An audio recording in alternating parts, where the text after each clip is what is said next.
This program has been made possible in part by the following sponsors. The Trial Lawyers Association of BC.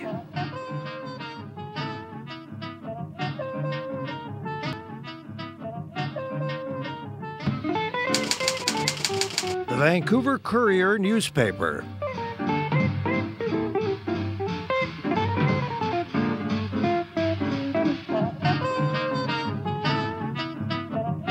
My new book about addictions, All the Way Home, Building Recovery That Works.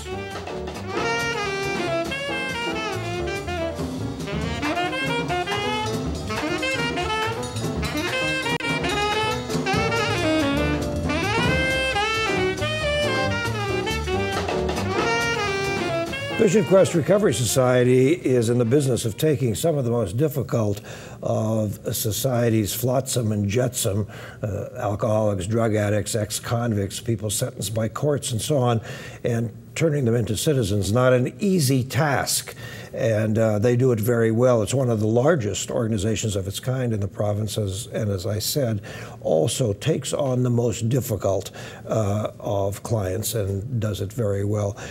So you would think that we would be kissing their feet and saying thank you and God bless you and carry on, but no, this being a real place in the real world, in a political world, VisionQuest is constantly struggling to get paid. They get paid certain per diem rates, which our guest will explain, and the payments are always late, and sometimes they don't show up, and the bills chalk up, and still people have to eat, they have to have clean bedding, and so on.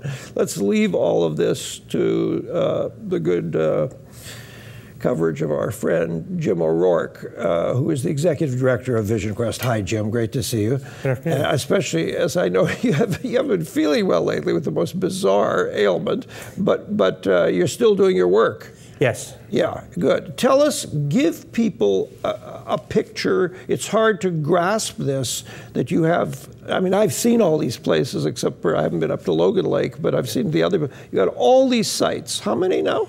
We have 7 homes and 2 major centers. We have one in Chilliwack that houses 100 clients, and we have one in Logan Lake opening up on the 15th of February that'll house 50. Wow, 100 at Chilliwack. Yes. And here in town, mostly in Surrey or all in Surrey? No, we have Vancouver, Langley, yes. Abbotsford, Surrey, all over. Right, men and women. Men and women, yes. Yeah. Not in the same houses. No, I understand. And the houses that I have seen are big, they're comfortable, they fit, they're just in the community, nobody kvetches, your neighbors don't have complaints? No, you know, if we go through the licensing process, if there is one. In Vancouver, there is one. In Abbotsford, there is one.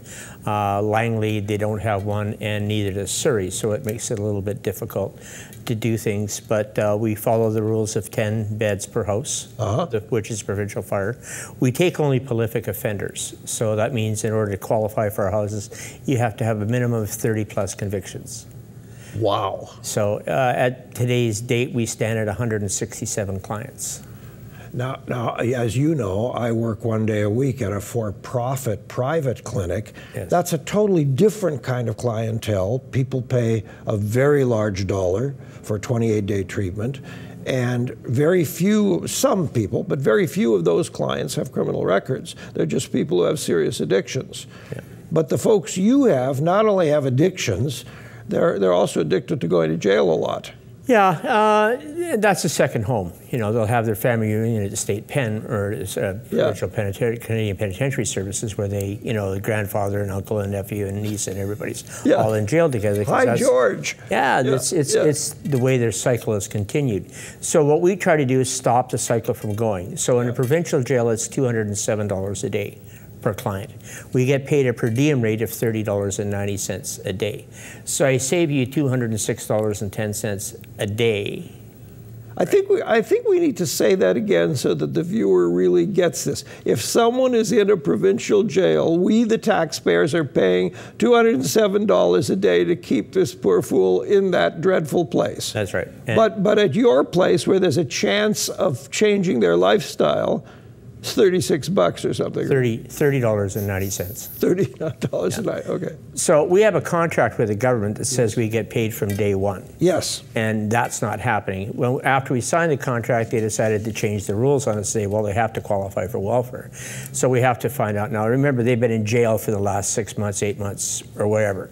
So they say, well, we need a current bank statement. He's been in jail. They don't have bank statements. Yes. They get released. We don't have any medication. So usually I buy the meds. Yes. So little Johnny gets out of jail, say January 2nd. By the time I do all the runaround, I finally get him approved for welfare on the 27th of January. So I eat 26 days. That's on me. And let's be clear about a couple of things. You're paying for the light bulbs. You're paying for the bedding. You're paying for the laundry soap. And when you say you run around, you're paying for the gas in the cars and trucks that you need to drag people around. Plus the drug and alcohol counselor, plus the doctors. Yes. We have a doctor that comes, livecare.ca comes in once a week, through video conference. That's a couple $1,000 a month. Yes. Plus mobile lab comes up, that costs. Yes. Plus our drug and alcohol counselors, our site monitors. We do 4 head counts a day. Yeah, and as a matter of public disclosure, folks, about this conversation, I don't work with Jim or for Jim every day, but I have worked with you as a counselor, and you've paid me on those occasions. I didn't do this as volunteer work. Yep. You paid me a reasonable fee, and I was always happy to do it. It was a great place to work. Yep. So all of these services cost money. Yes. And meanwhile, you've made a contract with the Ministry of Social Development.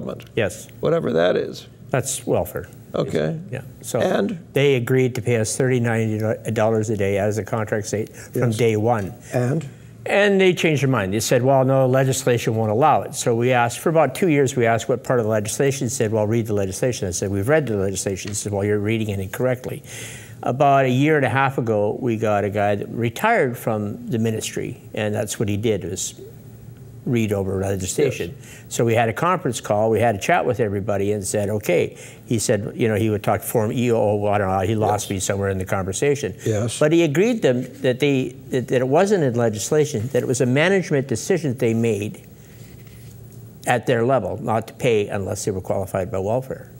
So I don't understand something, to go back even a step further. You've made a contract with a ministerial government, with a government ministry, and shortly after making the contract, they say, we weren't supposed to do this, or we couldn't do this because it's not in the... We changed our mind.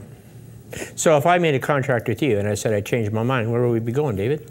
We'd be going to court, and I'd be looking for recompense. So, and if you think I'm the only one this is happening to, yeah, not the case. It's happening to absolutely every per diem recovery center in the province of British Columbia. Why? Well, they switched software a couple of years ago. They blamed a lot of that on that and losing records and doing this and that. I'm not sure. The poor don't vote a lot, so they don't got a lot of say. My guys are convicts. Nobody believes it. Did prisoners get the vote in the last few years?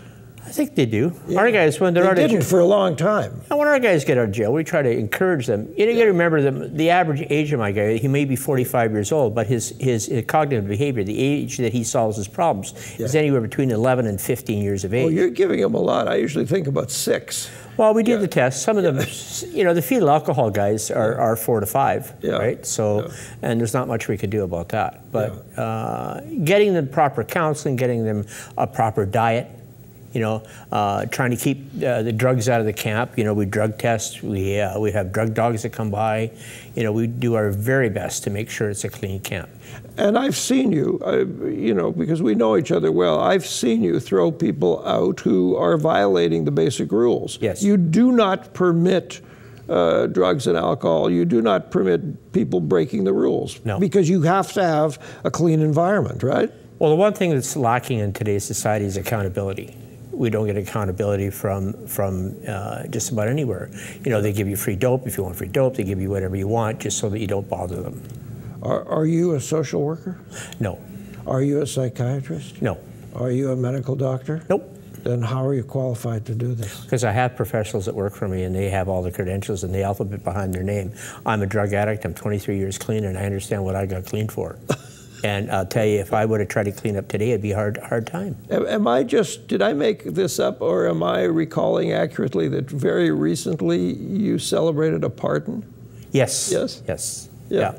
Yeah. 20, I got it last year, so it took me 11 years to get the pardon. So in other words, like a lot of people who run recovery centers, you're a guy who's come through the system, you threw yourself onto the street, you lived that kind of life, and you turned it upside down. So you know the score. Yeah. Yeah, can't con a con. Yeah, so that's your qualifications. I was being, I was teasing you, being somewhat facetious about asking if you're a doctor and so on, because you're a doctor of hard knocks. Well, everybody that works for me has been through my system. Yes. Everybody that works for me has been to a provincial or a federal penitentiary on multiple times. Right. That's one of my requirements. It's not a deterrent, it's a requirement, because all you have to do is live the 12 steps, which is the how of the program, which stands for honesty, open-mindedness, and willingness. And we live a cleaner, better lifestyle than most people. Yeah.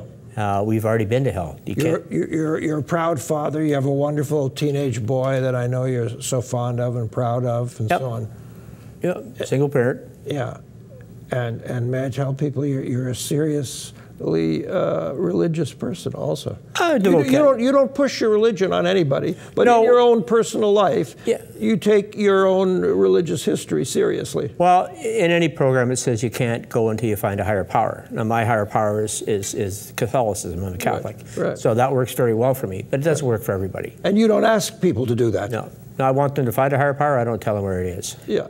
We escort them around. We show them Buddhas. We show them the First Nation culture. We have an elder that lives up at the creek, and he goes with all the healings and the blessings and the healing circles that go with that culture. We have different religions that come up and give little speeches on what they're all about, and we ask them to pick a God, good orderly direction. Yeah, that's what you got to find. How can we get a taste of God or righteousness or something into the ministry? Oh, they have to hit bottom. Nobody's holding them accountable. Absolutely nobody's holding them accountable. Somebody has to stop, and that's, we've got together, we've got a coalition coming together. Nobody wants to license recovery homes. Yeah, that's amazing. We need to do something about that. And we're going to do something. We're going to do something about that. We've yeah. worked on it. I presented this 3 years ago to the ministry. Yeah. They just looked at me and said, really? Yeah. And the bad part is because everybody that pays for addiction, which is health, corrections, and welfare, don't want to split off part of their budget. Yeah, and let's be very clear. We're going to go to break in a second, James, but let's be very clear. You're not doing this yourself. You have a wonderful board of directors. Yes. One of the key guys is a former RCMP man. Two of them, sorry. You've got some pretty serious people on the board. Yes. So you guys aren't fooling around. This isn't just you making up a bunch of stuff. This is a very highly organized, well-run machine, but it's not being oiled where it's supposed to be. No. We've been gifted a program from Ireland, yes. our life skills program, which was highly successful yeah. at curbing the violence between the North and the South. Yeah. You might notice that there's no bombs being blown up there lately. Yeah, we noticed. Yeah. We'll take a little break. Our guest is James O'Rourke of VisionQuest Society, and this gives us an opportunity. First of all, it gives you an opportunity to say hi. DavidBerner.com is the site to go to. We always welcome your thoughts and comments, and also a chance for those lovely people who have been supporting us for some time now here on Shaw Community Television Cable 4 to say hello. Back in just a moment. This program has been made possible in part by the following sponsors. The Trial Lawyers Association of BC.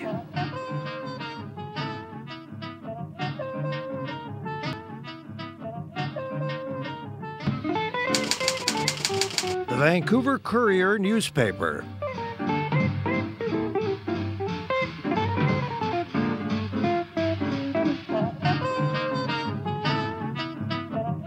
My new book about addictions, All the Way Home, Building Recovery That Works.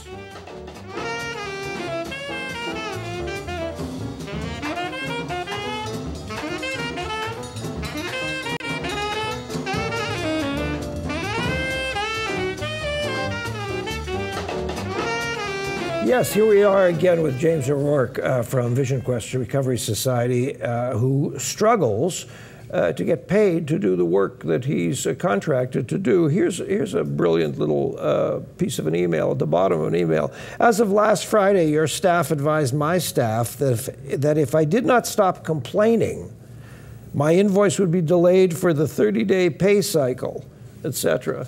Yep. So the ministry, who is not paying you as they are contracted to do, are playing a little hardball with you. Well, they try. What else can you do except say, excuse me, we have no money?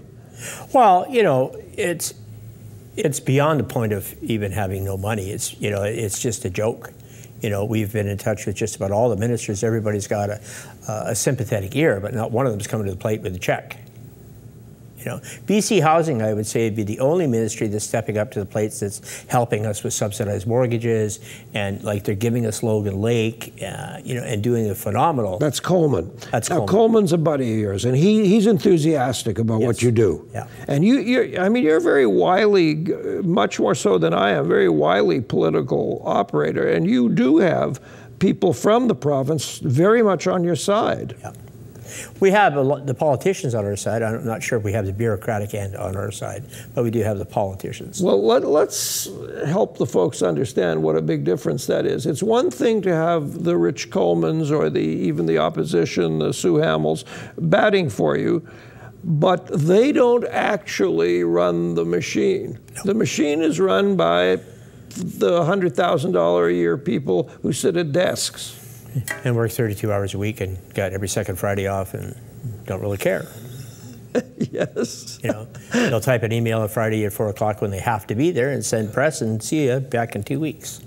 You know, it took 16 months to open up Logan Lake, dealing with bureaucracy. So, and that was multiple levels between provincial and regional and all. I remember when you were first offered it. It was almost 2 years ago when you first started talking about it. Yeah. Yeah, and it took ages. It took ages because, you know, we don't support, we're non-union members. We don't support the methadone program. We don't support the free heroin. We don't give away free needles. We don't give away crack pipes. You know, we are total abstinence, 100%. If you're antipsychotics, you need to have them. You need to have them. Yes. We don't play doctor or God. Yeah. We make sure that they get balanced out on their meds. Yeah. But no outside influence. No, pot's not okay. Yeah. You know, it whacks the crap out of everything. So how can you run a program without methadone and without substitute drugs, and how is that possible? Well, it's very possible. It's people get clean and sober. I went to one of my guys' cakes. He was a prolific offender from the time he was 12. He cleaned up. He got with us at 35. And he came to us because he got tired of waiting for the bus, and he stole the warden's car when they released him from North Fraser. So they released him to us to see because the judge was frustrated, didn't know what to do with him. He celebrated 5 years clean. Yes. And I went to his cake, and it was good for me to sit in that room. 80% of that room had been through my program, and all had between 5 and 8 years clean. Yeah. What does it cost today to keep a person in a maximum security prison in Canada? Maximum security is $585 a day. What does that come out to? $585 a day, I don't know, times 365, a ton of cash. Yeah, it's a ton of cash. I mean, we're spending, I'm going to guess, around $250K a year to keep a guy in prison. Yeah, light side, yeah. Yeah, okay. Yeah. So, and you do it for a fraction of that. Yeah. And instead of, you know. Well, we do it for $12,000 a year. Yeah, and instead of doing the same stupid drill every day and not learning a darn new thing, your guys are doing new things and learning how to stay clean and sober. So you're saving the community a small fortune. Yeah. Well, we do get the odd guy that uses a get out of jail free card. You know, yeah. Go tell the judge that, you know, in jail they found recovery and they found God and they need to do that, and then they get out and they run away from the van. Like, that's just the reality of the disease. We're talking about guys just because it's a convenient way to speak, but I know some of the gals that I've worked with and that I've met, and you've told me stories about, are people who have seriously broken the law and are serious public problems, but they have never yet to date caused any problem in the neighborhoods where they live with you. No. Why? We have rules. You have a routine. You get up at 7 in the morning, make your bed, you have breakfast, you have a little exercise, you go to group. You have a psychiatrist or a psychologist you can talk to. You have a counselor you can work with. Yeah. You learn how to live this 12 steps of the program, the most successful treatment program ever written. Yeah.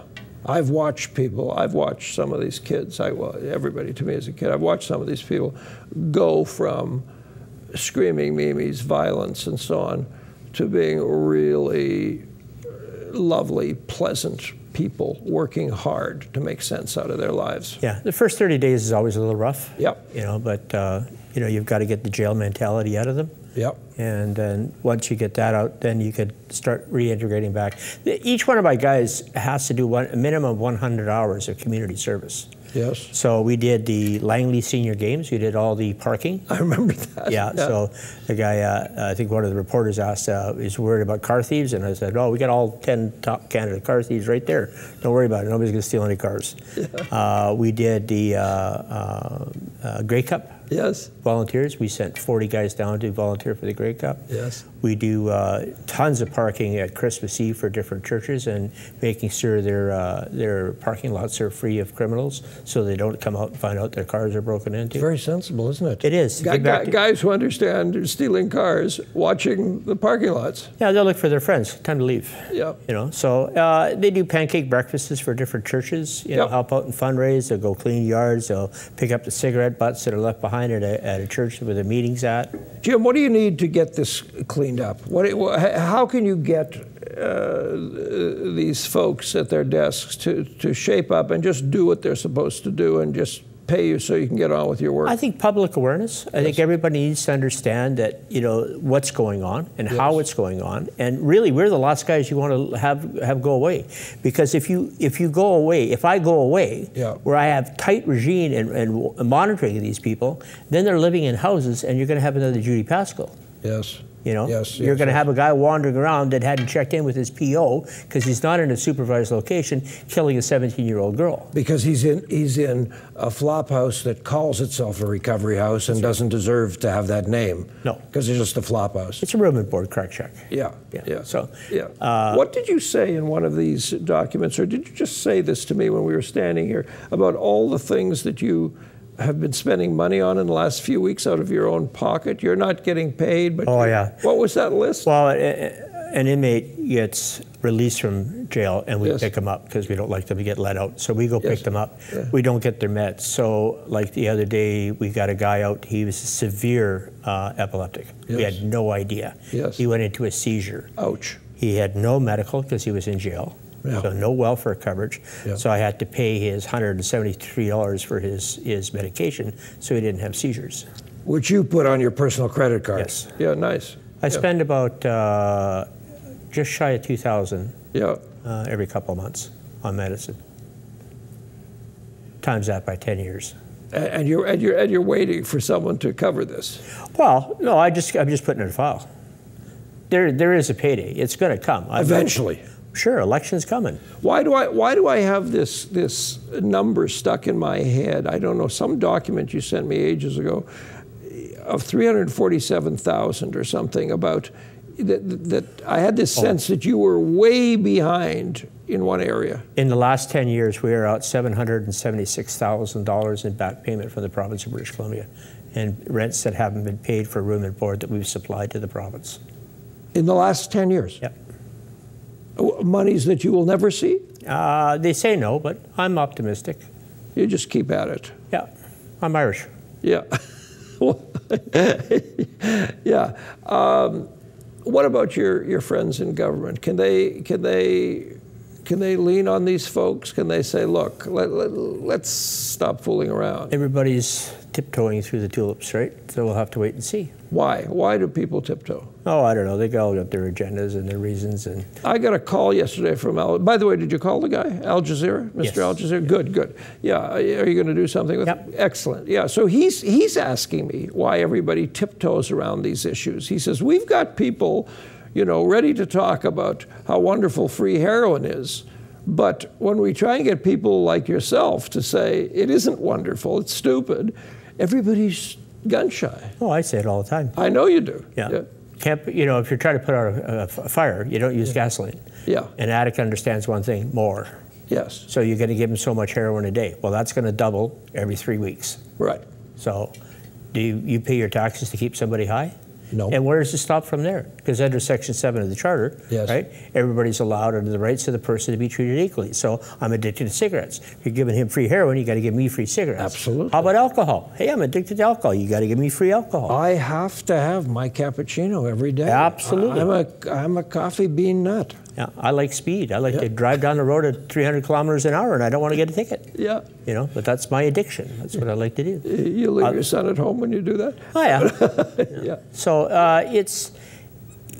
they're not thinking this through. The Swiss did it for 25 years. They shut it down. Total failure. They finally admitted it. They admitted that harm reduction doesn't work, but yet we're spending $2 million a day on methadone. Yes. And not 1 cent's going to abstinence-based recovery. Yeah. Jim, thanks. As always, you do great work, and you're not afraid to speak your mind, which you have to, and we hope that your checks will arrive. Me too. Great to have you here. James O'Rourke from VisionQuest Society. Look out for them. They do wonderful work. Next week, we have, I'm away in Ottawa at a recovery conference, of course. So Dr. Brian Day from Cambie Surgery is in the news again because finally his court case will appear, and it'll occupy about the next 6 months of his life, in which he fights for the right for private clinics to do their work, which some people understandably don't want. So we'll see you in a couple weeks. Thank you for being with us here on Shaw Community Television Cable 4. Good night.